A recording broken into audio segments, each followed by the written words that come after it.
Halo, selamat siang pemirsa Dunia Sehat di Rumah. Apa kabarnya Anda hari ini? Waduh, senang sekali ya setelah liburan panjang akhirnya kita ketemu lagi nih. Senang sekali saya Melisa Ganesari bisa kembali menemani Anda selama 60 menit ke depan dalam program kesayangan kita, program Dunia Sehat. Ya pemirsa Dunia Sehat, kalau kita bicara mengenai keguguran, tentunya ini adalah hal yang sangat tidak diinginkan ya oleh pasangan suami istri. Namun tentunya kita juga perlu tahu nih informasi mengenai keguguran. Misalnya penyebab keguguran itu apa sih? Lalu apa yang harus kita lakukan ya kalau kita mengalami keguguran?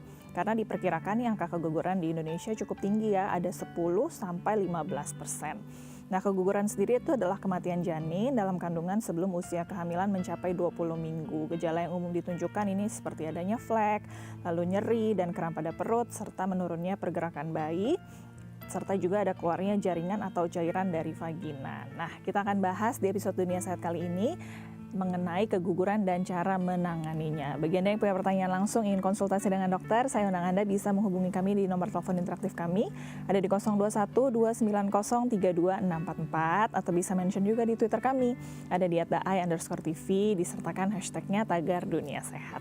Nanti kita kenalan dengan dokter dan ngobrol-ngobrol nih ya mengenai keguguran, tapi sebelumnya saya punya sekilas informasi berikut ini. Pemirsa Dunia Sehat, kehamilan tentu menjadi momen yang sangat membahagiakan bagi pasangan suami istri. Namun di sisi lain, para calon ibu harus ekstra hati-hati dalam menjaga kesehatan sang janin.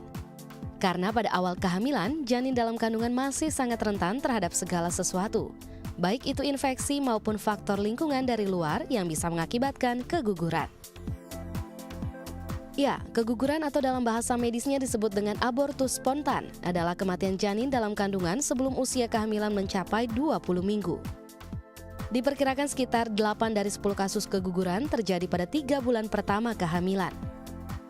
Gejala utama yang sebaiknya diwaspadai adalah munculnya pendarahan atau bercak darah yang biasanya disertai kram pada perut bagian bawah. Selain itu, gejala lain yang ditimbulkan adalah keluarnya cairan atau jaringan dari alat reproduksi. Untuk itu, segeralah memeriksakan diri ke dokter jika Anda mulai mengalami gejala tersebut agar dapat ditangani dengan cepat.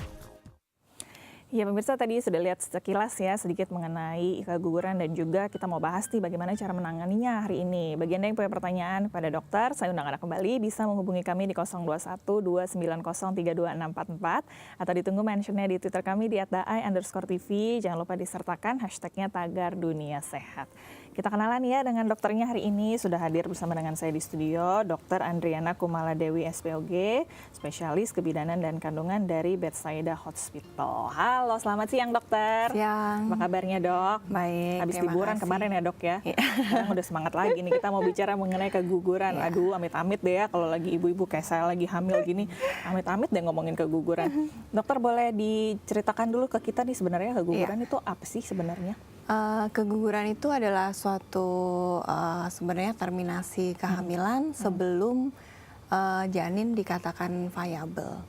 Viable itu artinya adalah menurut WHO bila menurut umur kehamilan adalah kurang dari 20 minggu dan bila dari berat dari janin itu sendiri adalah kurang dari 500 gram. Dan abortus atau keguguran itu bisa terjadi secara spontan maupun induce atau provokasi maupun secara medikalis gitu. Oke.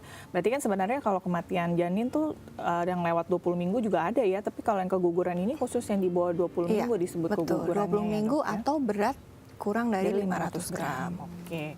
Nah, ini penyebab terjadinya keguguran berarti ada apa aja nih dokter? Kalau penyebab sebenarnya ada kita golongkan menjadi dua ya.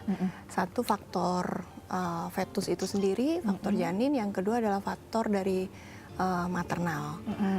Kalau faktor dari janin bisa memang unknown, tidak diketahui, tiba-tiba aja keguguran, atau dia ada kelainan kromosom, itu juga bisa.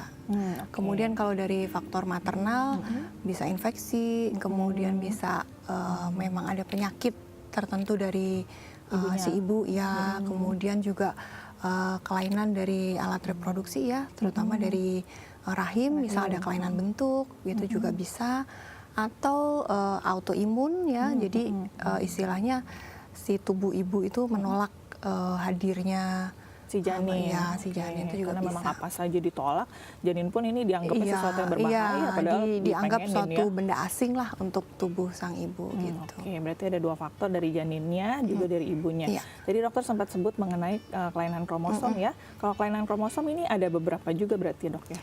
Ada beberapa memang keguguran spontan ya, itu biasanya kita golongkan juga 50% itu terjadi anembryonik. Artinya adalah saat kita lakukan pemeriksaan seperti USG ya, kita temukan bahwa hanya kantong kehamilannya saja yang berkembang atau yang ada, tapi kita tidak temukan si embrio atau fetusnya itu ya. Nah, sedangkan sisanya separuhnya lagi adalah disebut embrionik. Jadi memang kita temukan ada janin, embrio, fetus di dalamnya.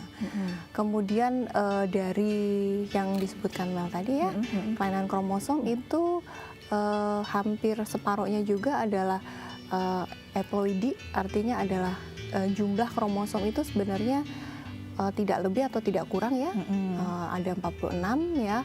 Sedangkan yang sisanya adalah aneuploidi, artinya adalah ada kelainan jumlah gitu. Oke, yang semestinya 46 ya, ada kelainan, bisa ya, lebih, bisa kurang lebih, ya. bisa kurang, atau ada istilahnya mutasi itu juga bisa. Ada perubahan berarti ya. Itu penyebab ada kelainan kromosom apa sih dokter? Kebanyakan sih unknown juga sih ya, Masih tidak belum diketahui diketahui. ya, atau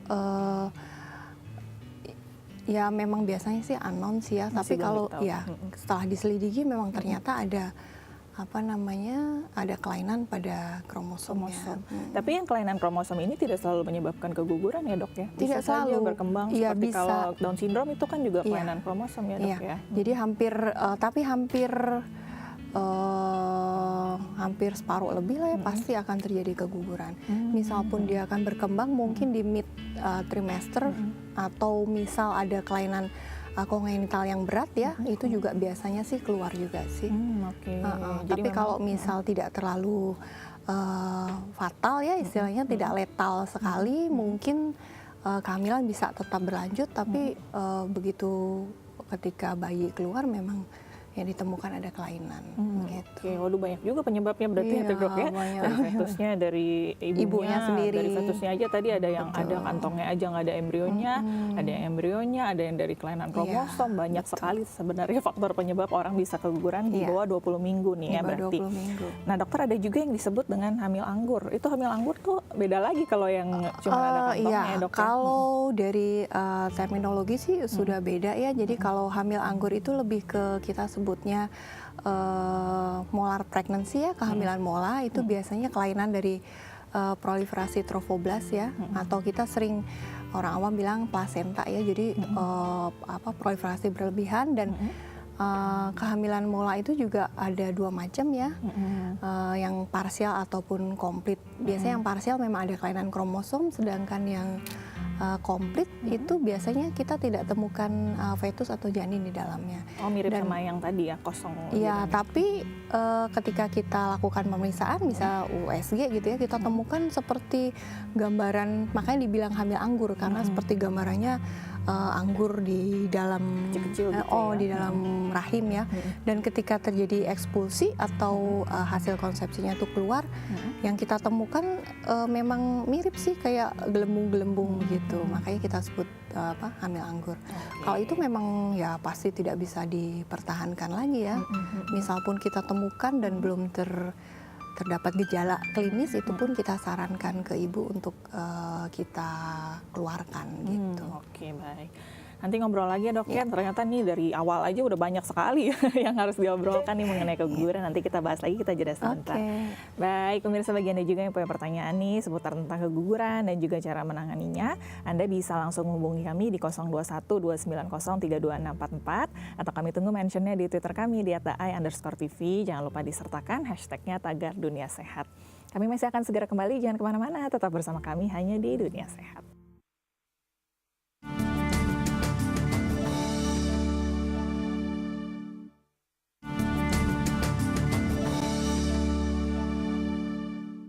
Anda kembali lagi di Dunia Sehat Pemirsa. Hari ini kita sedang membahas mengenai keguguran dan juga cara menanganinya. Bagi Anda yang mungkin sedang program mau punya anak ya, atau mungkin yang sedang hamil muda, cocok sekali nih untuk menyaksikan Dunia Sehat kali ini.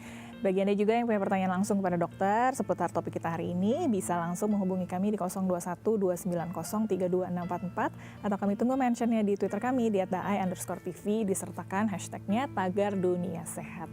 Kita lanjut lagi ya, ngobrol dengan Dr. Andriana Kumala Dewi SPOG, spesialis kebidanan dan kandungan dari Bethsaida Hospitals. Oke dokter, tadi sudah dijelaskan ya ada banyak sekali ternyata faktor penyebab orang keguguran, dan keguguran itu biasanya di bawah 20 minggu berarti ya dok ya.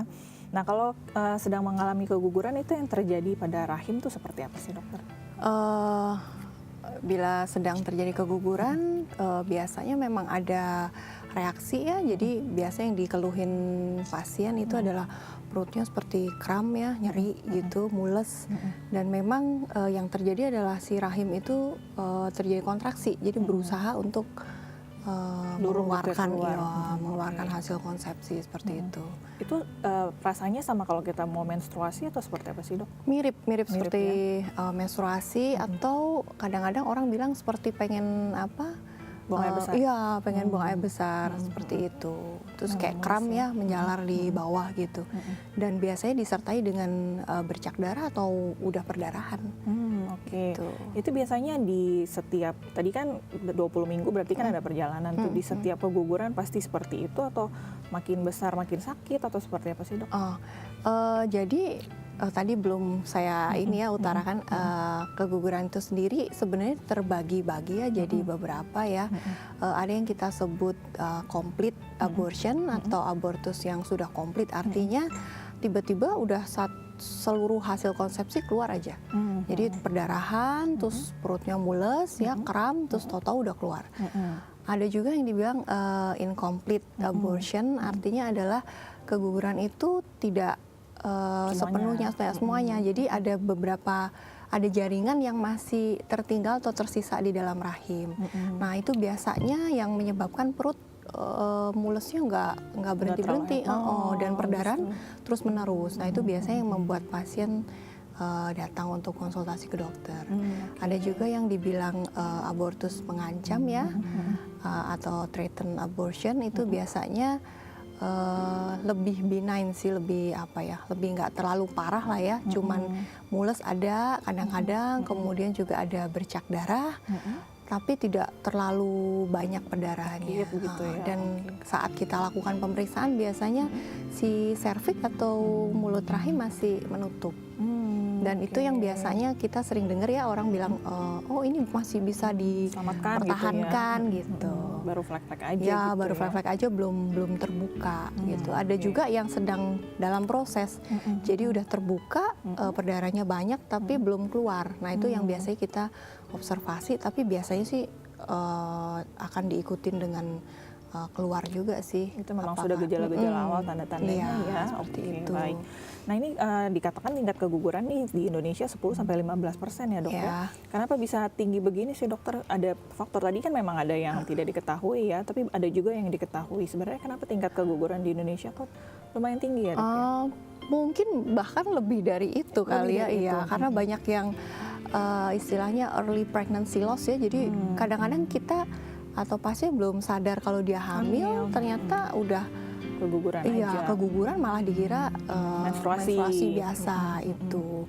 Kemudian juga mungkin karena sekarang udah makin teknologi makin canggih, kemudian akses untuk ke fasilitas kedokteran lebih mudah ya, ke fasilitas kesehatan. Jadi tiap orang setelah ada gejala atau merasakan perut mules, perdarahan, langsung bisa konsultasi ke dokter. Nah, itu mungkin lebih cepat ditemukan daripada tahun-tahun dulu, mungkin seperti itu. Baik, nah dokter, ini kan sebenarnya keguguran itu adanya kelainan gitu ya pada fetusnya atau pada ibunya. Ini sebenarnya kalau memang sudah ada kelainan gini bisa kita selamatkan dengan penguat kandungan misalnya atau seperti apa? Atau sebenarnya kalau memang sudah buruk begitu ya janin dan juga kondisi ibunya, memang pasti dia akan keguguran juga pada akhirnya tuh dok? Jadi tergantung penyebabnya juga sih ya. Kalau misal yang unknown, yang saya bilang tidak diketahui ya, mungkin kita hanya bisa observasi saja. Tapi kalau misal keguguran itu terjadi berulang atau kita sebut recurrent ya, recurrent abortion yang lebih dari 2 kali, mungkin kita lebih investigasi ya, lebih menyelidiki penyebabnya apa, kemudian kita berikan treatment yang sesuai seperti itu. Karena itu pasti ada sesuatu yang salah begitu ya, Dok, ya? Atau mungkin ada infeksi. Biasanya sih memang kalau trimester 1 kehamilan ya, adanya infeksi memang membuat tingkat keguguran tinggi, tingkat keguguran tinggi. Paling rentan gitu kalau orang bilang rentan lah, kalau belum 3 bulan masih harus betul. dijaga-jaga betul ya hamilnya. Oke, nanti ngobrol lagi ya, Dok, ya mengenai keguguran ini. Kita jeda kembali. Setelah ini juga saya mau angkat telepon Anda nih, bagi Anda yang sudah punya pertanyaan ya seputar keguguran dan cara menanganinya. Anda bisa langsung menghubungi kami di 021 290 32644 atau bisa mention di Twitter kami di @daai_tv. Jangan lupa disertakan hashtagnya Tagar Dunia Sehat. Sebelum jeda saya punya informasi dulu nih, info sehat, buah yang baik bagi ibu hamil. Ini dia. Pemirsa, bagi ibu yang sedang hamil, Anda tidak bisa sembarangan dalam memilih makanan, termasuk buah-buahan. Hal tersebut dilakukan untuk kebaikan ibu hamil, terutama janin yang dikandungan yang masih dalam keadaan rentan. Berikut ini beberapa buah yang baik bagi ibu hamil. Jambu air. Jambu air sama halnya dengan buah apel yang mengandung banyak vitamin. Selain itu, jambu air juga mengandung kadar air yang banyak. Hal tersebut sangat bermanfaat untuk mencegah dehidrasi. Kurma. Kurma memiliki khasiat memperkuat dinding rahim dan mengatasi kram yang bisa terjadi pada ibu hamil. Hal tersebut dikarenakan kurma mengandung banyak gizi seperti zat besi, vitamin B kompleks, kalium, dan kandungan gula hingga 60-70%. Anggur. Buah yang satu ini merupakan buah yang kaya akan antioksidan. Kandungan antioksidan tersebut sangat bermanfaat untuk mencegah penyakit kanker. Selain itu, anggur juga sebagai sumber energi dan mengandung senyawa polifenol dan resveratrol yang berfungsi untuk menjaga metabolisme tubuh dengan memberikan asupan zat besi. Buah naga. Buah naga merupakan buah yang baik untuk ibu hamil karena memiliki banyak khasiat dan salah satunya adalah dapat mengeluarkan dahak yang biasa diderita oleh ibu hamil. Alpukat. Alpukat mengandung banyak asam folat, kalium, dan vitamin B kompleks. Kandungan ini sangat bermanfaat untuk ibu hamil karena dapat membantu perkembangan otak dan tulang belakang janin.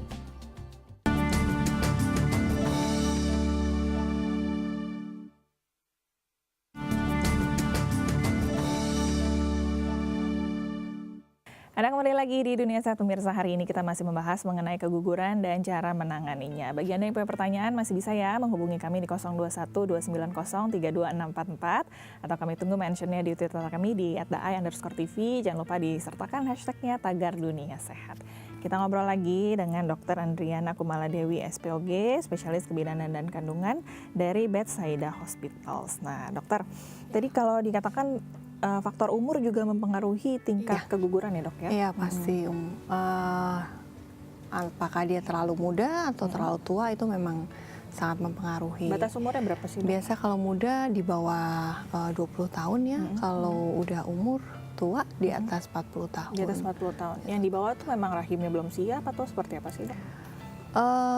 Ya kalau dibilang rahim tidak siap sih sebenarnya ya mungkin iya ya, soalnya masih sangat muda. Selain itu juga psikis, kemudian juga faktor endokrin, hormonal itu juga mungkin bisa. Memang belum saatnya ya. Kalau yang sudah di atas 40 tahun. Kemudian kalau di atas 40 tahun kebanyakan sih karena faktor kromosom ya. Jadi memang ada disfungsi dan nanti terjadi kelainan kromosom pada janin. Makanya memang disarankan kalau mau punya anak di bawah 35 bahkan ya, Dok ya. Di bawah 35 paling ya. bagus ya. Di atas 20, di bawah 35. Itu memang usia reproduksi yang paling sehat lah. Tepat begitu ya. Iya, paling tepat. Oke. Kita coba angkat telepon ya, Dok ya. Sudah ada yang mau tanya langsung ke dokter nih. Halo, selamat siang. Halo, selamat siang. Selamat siang Ibu. Dengan Ibu siapa di mana nih? Dari Ibu Juni di Bogor. Ibu Judi di Bogor ya? Iya. Silakan pertanyaannya Ibu Juni. Oke, selamat siang Dokter Andri. Ya, selamat siang Ibu. Ini saya mau nanya. Saya kan lagi hamil usia kandungan 8 minggu. 8 minggu, oke. Tapi dari awal kehamilan itu udah ngeflek. Oke, Udah dari awal ngeflag. berapa minggu ya Ibu, boleh tahu? Pas ketahuan positif ya, jadi sekitar 1 bulan ya. Oh, oke. Berarti dari 4 minggu ya. Ya. 4 minggu ketahuan dari situ nge-flag, kan harusnya haid kan. Ya. Saya pikir, loh kok haidnya begini amat gitu, nge-flag doang. Saya tes pack dan hasilnya positif. Nah dari situ sampai hari ini nge-flag, tapi selang-seling. Nah sempat pendarahan 2 kali. Jadi keluar kayak darah haid gitu, nggak ada gumpalan sih. Nah, saya juga udah cek ke dokter, cuma kata dokter itu ancaman keguguran ya. Ya. Abortus imminent katanya. Udah dikasih obat penguat juga, terus sampai sekarang obatnya udah saya minum. Tapi kadang-kadang masih keluar juga tuh flagnya. Pertanyaannya Ibu? Pertanyaannya tuh kemarin itu keluar kayak cairan kuning gitu, kayak keputihan. Nah, saya mau tanya itu apaan, dan sekarang masih ancamannya masih berjalan nggak sih gitu? Kok masih ngeflag terus, saya takut gitu loh. Oke, ada yang mau ditanyakan lagi nggak dok? Udah cukup. Sudah cukup ya. Coba kita jawab ya, Ibu Junia. Terima kasih sudah menelpon nih. Ya. Baik, usia kehamilan 8 minggu, dari awal sudah flag. Kemarin ini sempat keluar yang kuning, cairan kuning, itu apa tuh dokter? Kalau 8 minggu ya, kemudian ngeflag terus, dan Ibu tadi udah bilang kan diperiksa dokter, dibilang abortus imminan atau ancaman keguguran. Kalau menurut saya Ibu perlu observasi aja sih, observasi gitu, kemudian bed rest, dan nanti kita lihat untuk kedepannya gimana. Maksudnya tidak usah terlalu yang apa sih, takut berlebihan juga, karena dikatakan dokter kan memang apa namanya, mungkin masih tertutup ya serviknya ya. Makanya masih dikasih obat penguat makanya kandungan, kasih kasih obat. Kemudian mungkin lebih nanti kita perhatikan lagi saat USG apakah sudah ada apa namanya, fetus di dalam kantong hamilnya itu. Kalau misal udah ada ya, biasa masuk 7 minggu itu udah bisa kita dengar detak jantung, detak jantung janin. Jadi kalau kita udah bisa dengerin detaknya, kemudian kantongnya juga bagus, semuanya baik, walaupun ada flek-flek, saya rasa sih mungkin masalah, ya? Observasi aja. Kalau dibilang nggak masalah juga, ya sebenarnya masalah ya ada flek ya, dibandingkan dengan kehamilan yang lancar-lancar aja. Tapi ya nggak apa-apa, kita lihat aja. Biasanya nanti masuk udah trimester 1 akhir, masuk kedua awal sih udah, kalau misal kehamilannya akan berlanjut dan tidak ada masalah apa-apa ya, dalam arti tidak ada kelainan yang kromosom yang berat atau tidak ada kelainan letal pada calon janin ya, biasanya nanti akan bisa lanjut sih kehamilannya. Dan aman-aman aja tadi flagnya bisa berhenti sendiri ya dok? Dan flek-flek itu kan kadang-kadang ibu juga takut ya dok, saya riwayatnya dulu pas trimester 1 sering flek-flek, sekarang nih udah trimester 2, trimester 3, anak saya cacat nggak ya? Sepertinya sih enggak sih. Jadi memang itu hal yang normal sebenarnya dok ya. Kenapa sih dok di awal trimester kok bisa keluar flek seperti itu? Mungkin bisa jadi posisi dari apa namanya, plasenta ya, walaupun memang masih muda, apa ya, masih kecil banget kali ya. Tapi kalau posisinya mungkin agak di bawah, nah bisa jadi sih. Memang itu jadi memicu keluarnya flek, tapi iya. sebenarnya itu bukannya pasti akan jadi keguguran ya dok bukan, ya? iya. Oke. Tadi yang cairan kuning keluar itu apa tuh dok? Kemungkinan Gambar sih bahaya cuman tuh. keputihan kali ya. Jadi kalau misal ada selain keluar cairan ada keluhan gatel atau ada keluhan mengganggu, bau tidak sedap, saya rasa itu perlu dibicarakan ke dokter juga. Kalau memang itu infeksi, ada baiknya kita obatin. Karena nanti kalau dibiarkan terus malah bisa menyebabkan keguguran justru infeksinya betul, ya. Iya. Oke, semoga menjawab ya tadi Ibu Juni ya. Semoga bisa terus berjalan nih kehamilannya ya, baik-baik saja. Semoga bisa sehat terus nanti anaknya ya. Baik dokter, berarti kan tadi seperti Ibu Juni tadi memang ada yang flek-flek di awal kehamilan ya dok ya. Nah kalau misalnya memang ada gejala-gejala keguguran ini, selain misalnya tadi flek, ada apa lagi sih yang dirasakan? Misalnya badannya jadi lebih lemas, atau tadi selain yang memang sudah keluar ya, ada gejala apa lagi yang dirasakan? Yang paling sering ya itu ya, perdarahan atau bercak darah, flek, kemudian kram perut, itu yang paling sering sih. Tapi kalau misal dok, apakah dia akan mual muntah berlebihan atau apa? Sepertinya tidak ya, kecuali yang tadi disebutkan hamil anggur atau hamil mola, itu memang mual muntahnya lebih berlebihan dibandingkan justru dengan mual dan muntah. Oke, kalau hamil dibandingkan anggur ya. dengan kehamilan yang normal biasa. Oke, berarti gejala-gejalanya ya itu pasti Iya. sama seperti kita menstruasi, kemudian Iya. ada yang keluar aja gitu ya dok ya. Oke, kalau yang memang sudah keguguran tuh darahnya ada tanda-tandanya nggak dok? Lebih banyak, lebih bergumpal atau seperti apa sih yang Sebenarnya keluar? kalau dari dibilang warna atau bergumpal ya, apa yang kita sebut stol cell gitu ya, itu memang kalau perdarahannya banyak dan tertahan di dalam belum sempat keluar ya, begitu keluar memang bentuknya bekuan darah gitu, dan artinya memang itu perdarahannya banyak gitu aja sih. Dan mungkin kalau warnanya lebih gelap ya karena sudah terlalu lama ya keluar, tapi tertahan begitu keluar memang pasti warnanya Warnanya akan jadi gelap. Iya, Oke. warna gelap. Tapi untuk gitu. tahu apa sudah bersih atau belum itu kita tetap harus ke dokter pada akhirnya ya dok. Iya, dan biasanya dokter suka tanyakan, ibu apakah di darah itu ya, di antara gumpalan darah itu ditemukan jaringan. Jaringan tuh kemungkinan ada hasil konsepsi dari kehamilan itu. Oke, baik. Biasanya beda memang dari darah. Kalau darah kan bekuan darah kita pegang juga akan hancur ya. Kalau jaringan lebih Keras padat iya, gitu lebih ya, keras, dia lebih bisa padat. hancur. Oke. Nanti kita ngobrol lagi berarti cara penanganannya ya dok ya, kalau sudah keguguran harus seperti apa nih, nanti kita ngobrol lagi. Dan bagiannya juga yang masih punya pertanyaan, saya undang Anda kembali ya, masih bisa menghubungi kami di 0212903244 atau bisa mention di Twitter kami di @daai_tv. Jangan lupa disertakan hashtagnya Tagar Dunia Sehat. Sebelum jeda kembali, saya punya info sehat lagi nih, makanan penguat kandungan, ini dia. Pemirsa Dunia Sehat, ada banyak jenis makanan di sekitar kita yang ternyata bermanfaat untuk menguatkan kandungan. Dan berikut ini beberapa di antaranya. Telur. Berbagai macam jenis telur cocok dijadikan sebagai penguat kandungan yang lemah. Hal itu dikarenakan di dalam telur terdapat banyak gizi yang dibutuhkan ibu hamil, terutama omega 3 dan protein yang berfungsi untuk menguatkan kandungan. Kacang hijau. Bermanfaat untuk menguatkan kandungan ibu hamil. Hal ini karena kacang hijau memiliki kandungan zat besi tinggi. Selain bermanfaat untuk meningkatkan hemoglobin dalam darah, kacang hijau juga bisa menjaga perkembangan janin yang sehat selama kehamilan. Kacang kedelai. Kacang kedelai adalah salah satu jenis makanan penguat kandungan. Kacang yang satu ini rendah lemak, namun di dalamnya memiliki kandungan protein yang tinggi. Selain kandungan protein yang tinggi, kacang kedelai memiliki zat isoflavon, asam pitik, dan zat saponin yang bermanfaat bagi tubuh. Brokoli. Brokoli kaya akan kalsium, folat, dan juga vitamin C.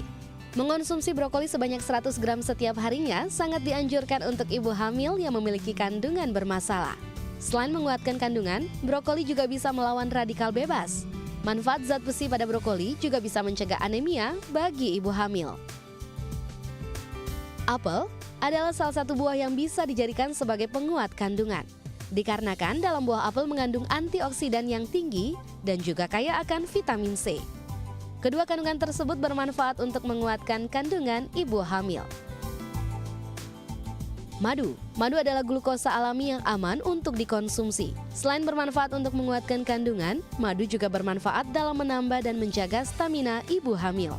Kandungan zat galian pada madu bermanfaat untuk bisa menguatkan kandungan ibu hamil.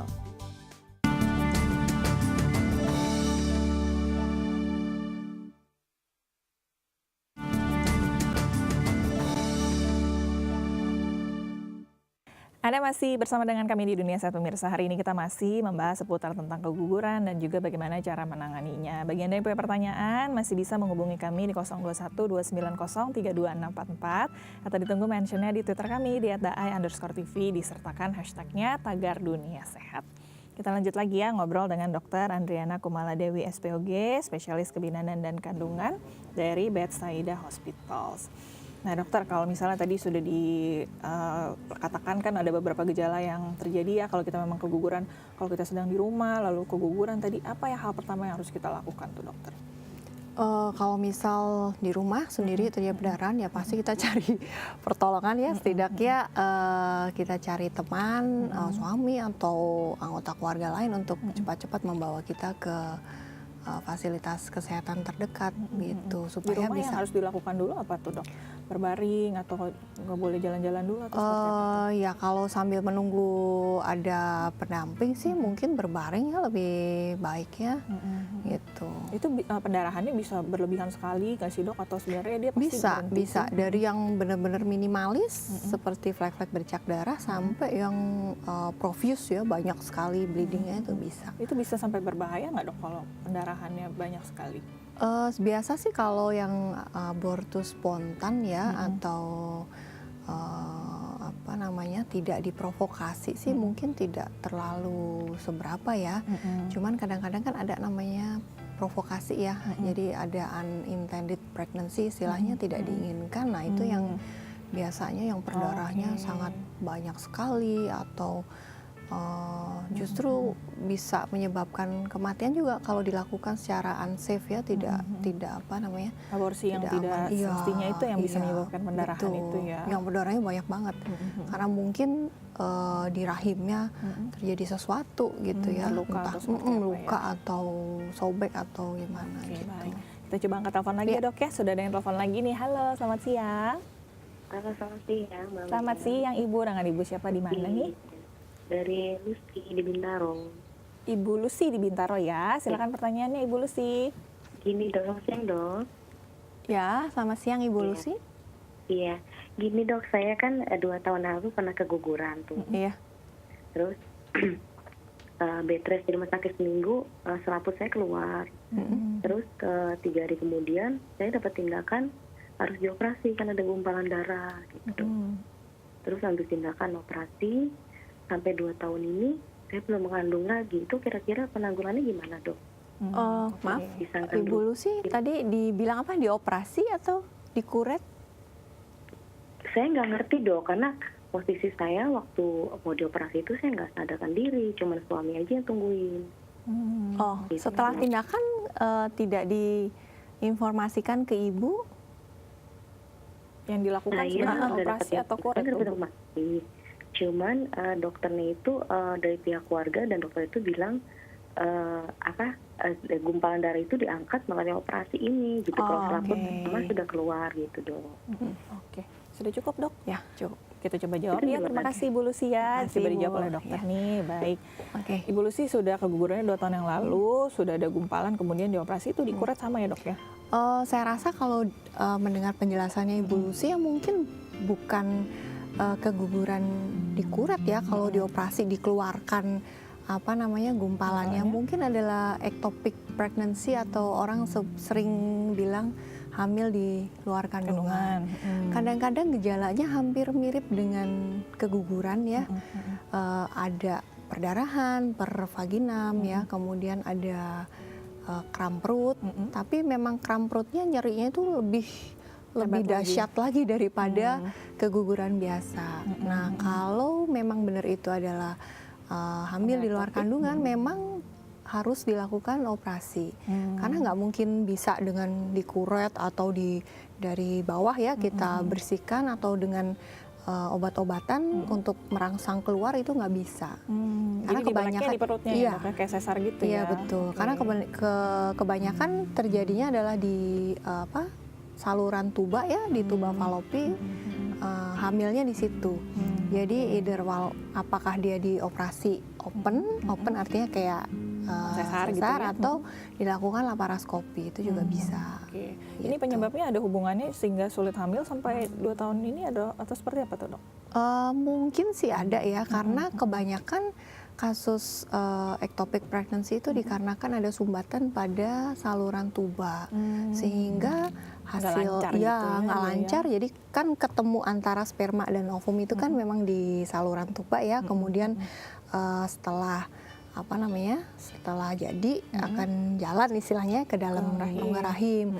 Nah, mungkin nggak bisa jalan karena ada sumbatan di situ, dan kebanyakan pada umumnya terjadi karena ada infeksi. Makanya itu adalah faktor predisposisi terjadinya kehamilan. Yang bisa tuba. dilakukan Ibu Lucy mungkin tadi diperiksakan salurannya berarti ya dok? Iya, mungkin bisa Ibu Lucy kontrol lagi ke dokter, kemudian bisa dicek lagi ya karena udah 2 tahun sih. Saya rasa kalau 2 tahun udah waktu yang cukup lama juga ya. Karena misal pun dioperasi diangkat masih ada satu saluran tuba lainnya kan, dan dari saluran tuba itu harusnya hamil, bisa ya? untuk hamil. Oke. Kecuali saluran tuba yang satu juga Ada masalah. Nah, Oke, tapi itu bisa mungkin, ditangani kan ya, Dok ya? tergantung penyebabnya masalahnya sih, juga. masalahnya Oke. apa. Itu Bisa bisa jadi dicoba juga ya? sebenarnya lancar, cuman ya kita nggak tahu juga kan, harus dicek lagi gitu. Baik, oke, semoga menjawab ya Ibu Lucy tadi ya. Nah dokter tadi kan sudah bicara sedikit mengenai kuret tadi berarti ya. Kalau tadi memang sudah keguguran lalu dibawa ke rumah sakit, itu tindakannya pasti dikuret atau seperti apa sih, Dok? Kalau sudah keguguran. Seperti yang saya cerita di depan tadi, kalau memang ada gejala keguguran, keluhan keguguran, perdarahan, kram perut, keluar jaringan, memang kita periksa dulu pasien, apakah memang udah keluar semua hasil konsepsinya atau masih ada produk yang tertahan. Kalau misal kita periksa udah bersih ya, USG bersih, kemudian kita periksa dalam juga sudah menutup serviknya, saya rasa udah mungkin komplit ya. Jadi nggak perlu kita lakukan tindakan lebih lanjut. Mungkin cuma observasi aja gitu ya, masih ada perdarahan nggak selama berapa hari ke depan. Tapi kalau misal datang, kemudian kita lakukan pemeriksaan ya, kita periksa dalam, masih ada tuh teraba jaringan, kemudian kita konfirmasi dengan USG juga ditemukan masih ada jaringan sisa, ya mau nggak mau mungkin bisa kita kuret atau kita berikan obat-obatannya untuk kontraksi. Bisa diluruskan lewat obat aja ya? Iya, cuman kalau umur kehamilannya udah lumayan besar ya, 12 minggu lebih, saya rasa mungkin nggak bisa pakai obat luruh ya? Bisa, tapi kemungkinan gagal lebih tinggi daripada umur kehamilannya masih yang misal 7 minggu, 8 minggu, 6 minggu itu masih kecil. Lebih mudah luruh ya? Lebih mudah. Tapi kalau udah agak gede ya lebih dari 12 minggu sih biasanya ya kita lakukan kuret. Oke. Itu biasanya kuret berapa lama sih, Dok? Sembuhnya gitu, apakah dia harus operasi, harus nginep lagi atau berapa lama sih sebenarnya nggak prosesnya? harus nginep sih ya, bisa one day care ya, sehabis dilakukan tindakan pulang. Tergantung anestesi apa yang kita pakai juga sih. Kalau misal lokal, tidak bius nggak bius umum ya, itu mungkin setelah tindakan kita observasi udah baik, ibunya udah enak, boleh pulang. Bisa langsung pulang ya? Bisa langsung pulang. Tapi kalau misal kadang-kadang kan pasien juga ada ya rasa takut atau apa ya, boleh lah nanti di rumah. nanti kenapa. Kalau misal ada faktor cemas ya boleh lah nginep sehari semalam gitu. Baik. Nanti ngobrol lagi ya, Dok ya. Nanti kita angkat telepon lagi juga nih bagi Anda yang masih punya pertanyaan, masih bisa ya menghubungi kami di 021-290-32644 atau ditunggu juga mentionnya di Twitter kami di @ai_tv disertakan hashtagnya tagar dunia sehat. Kita harus jeda kembali, tapi sebelumnya saya punya tips kesehatan gejala keguguran. Ini dia. Tips kesehatan gejala keguguran. Pendarahan, nyeri perut, menurunnya gerakan bayi, perubahan gejala kehamilan, keluar jaringan atau cairan dari vagina.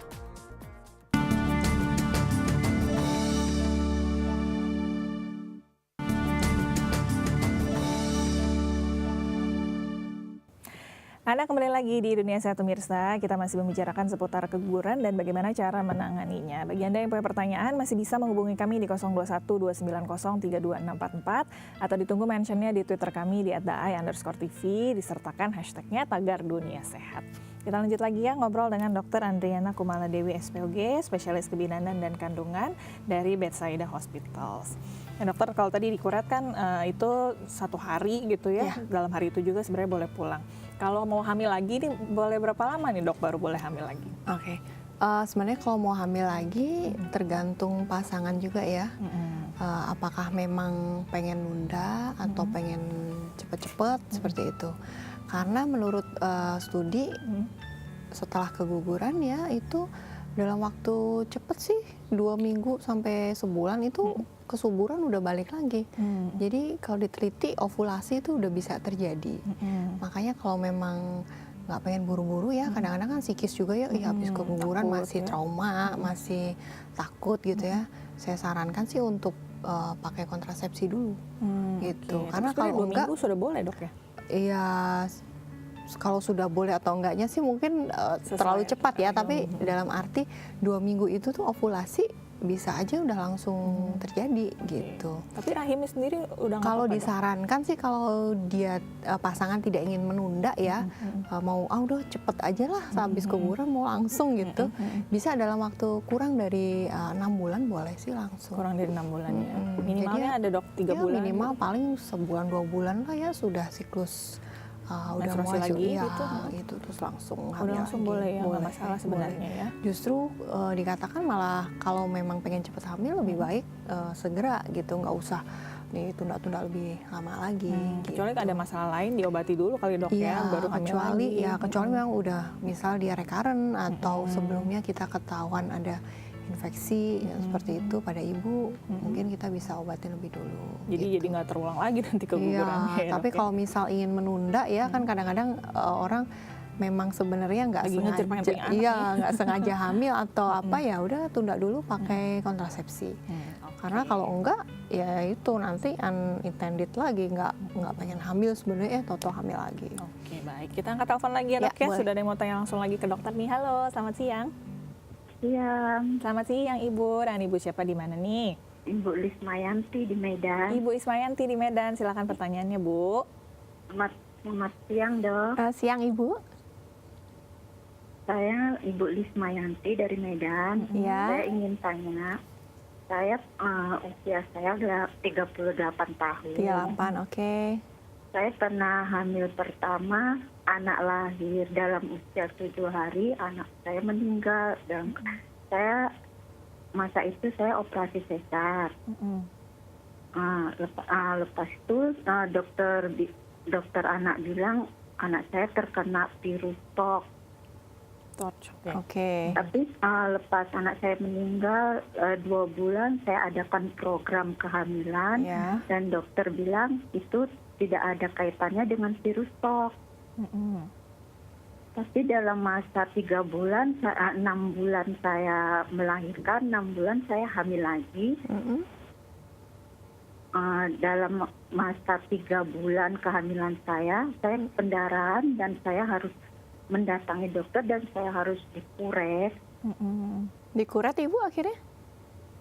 Dikuret, akhirnya dikuret dan masa kuret selama ini baru 2 bulan masa kuret lah. Iya. Pertanyaannya, Jadi itu apa terkena virus TOK atau ada penyakit lainnya, Dok?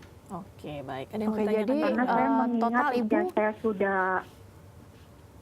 Iya. sudah dewasa ya, Dok. Apakah saya boleh cepat lagi hamil atau harus ditunda?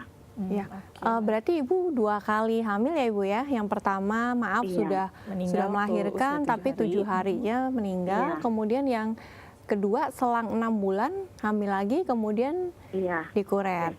Oh, oke. Dikuret. Dan ibu sekarang umurnya 38. Kalau boleh tahu 38. Bapak umurnya berapa Bu? Suami? Bapak umur 32. Oh, 32. masih ya. Oke. Sudah Ya, cukup, Dok? Cukup nanti. Coba dijawab ya, Ibu Ismayanti. Terima kasih. Terima kasih, sudah Bu. menelponnya. Baik, Ibu Ya. Ismayanti nih bagaimana nih dokter nih? Ini dia hubungannya dengan penyakit torchnya atau seperti apa tadi pertanyaannya? Nah, itulah yang perlu kita selidikin juga ya. Ibu kan umur sudah 38 ya, sebenarnya udah deket-deket nih 40 tahun ya. Sebenarnya bukan berarti nggak boleh ya, kalau kita bilang umur sekian nggak boleh kok, kesannya kita ini banget ya. Sebenarnya lebih ke kita sebutnya faktor resikonya lebih tinggi gitu ya.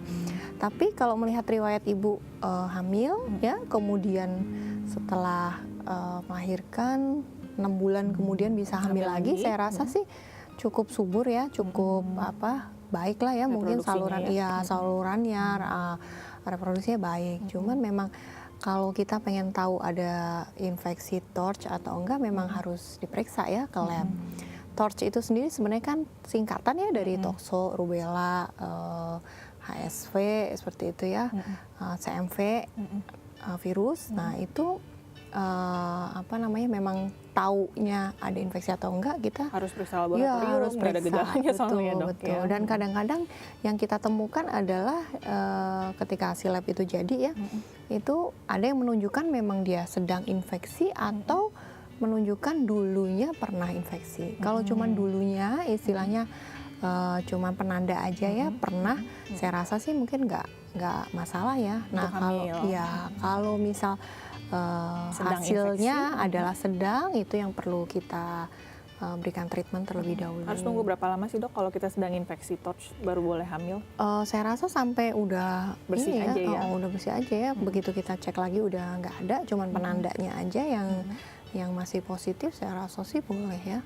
Dan untuk yang anak pertama yang tadi meninggal tuh ya mungkin sih saya nggak tahu juga ya dokternya apakah sudah periksa ke ke ibu atau ke anaknya, atau memang ada gejala klinis yang lain pada diri anak itu gitu. Oke, berarti untuk Ibu Ismayanti harus rutin-rutin cek laboratorium ya Cek sebelum hamil dulu, kembali. ya, tapi ya bukan berarti harus takut ya. Maksud saya bisa saja sih, misal pun TORCH-nya itu negatif ya, dan ya anak kedua keguguran, bukan berarti terus gimana ya dok takut untuk hamil lagi. Saya rasa ya nggak apa-apa, kita coba aja untuk hamil lagi gitu. Baik, semoga menjawab ya Ibu Ismayanti tadi ya. Dokter, waktunya sudah mau habis nih, mungkin ada tips secara singkat nih seputar tentang keguguran dan cara menanganinya. Cara mencegahnya mungkin juga boleh nih dok. Kalau tips sih menurut saya ya sejak sebelum hamil ya, saat prekonsepsi istilahnya kita merencanakan kehamilan, memang perlulah makan makanan bergizi, kemudian kalau memang dari makanan kurang perlu suplemen, boleh kita minum asam folat ya, itu juga untuk mencegah cacat pada calon janin ya. Kemudian rajin olahraga, hidup sehat, cukup tidur, saya rasa sih itu aja sih ya. Dan ya banyak berdoa lah supaya bisa sehat, bisa lancar sampai melahirkan ya. Oke, baik, terima kasih ya dokter ya sudah hadir hari ini ya. Sama-sama. Semoga banyak ibu-ibu yang jadi tahu nih informasi baru, jadi bisa lebih sehat nanti ibu dan anaknya. Terima kasih dokter ya, nanti kapan-kapan datang lagi ya. Oke, pasti. Baik, terima kasih juga bagi Anda para pemirsa Dunia Sehat, kita sudah tahu informasi baru ya. Bagi Anda yang mungkin yang sedang merencanakan kehamilan atau mungkin punya anak yang sedang merencanakan kehamilan ya, tahu informasi baru nih. Yang paling penting tadi persiapannya, jadi ya jangan sampai nanti sudah hamil kemudian jadi lalai, jadinya keguguran juga, karena tadi banyak sekali ternyata faktor-faktor penyebab yang bisa menyebabkan kita keguguran. Tapi kalau dipersiapkan dengan baik sebelum ada kehamilan, semoga bisa sehat, bisa lancar, anaknya juga nanti bisa tumbuh sehat dan juga kuat. Dan terima kasih juga bagi Anda yang sudah berpartisipasi menelpon kami dari tadi ya. Anda juga bisa mengirimkan kritik dan saran kepada kami. Caranya kirimkan melalui SMS di 08898105.000 atau melalui Twitter kami di @daai_tv, disertakan hashtagnya tagar Dunia Sehat, atau bisa bergabung juga di Facebook kami di Dunia Sehat Daai TV. Akhir kata, saya Melisa Ganesari pamit undur diri. Terima kasih atas kebersamaan Anda. Kita jumpa lagi di episode Dunia Sehat berikutnya. Sampai jumpa dan salam sehat.